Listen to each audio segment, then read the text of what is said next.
你有吃过双色吐司吗？今天跟我一起试试吧。屏幕里的食材全部放在一起，揉出粗膜后放入黄油和盐，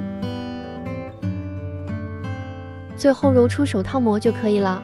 取出一半面团，加上抹茶粉，揉出绿色的面团。2个面团分别密封发酵至2倍大。发酵好后按压排气，把面团擀成长方形，白色要比绿色的大。接着把绿色放在白色上面，再擀一擀。按压紧时，撒上切碎的蔓越莓干，顺着一边卷起来，放入烤盘密封发酵半个小时。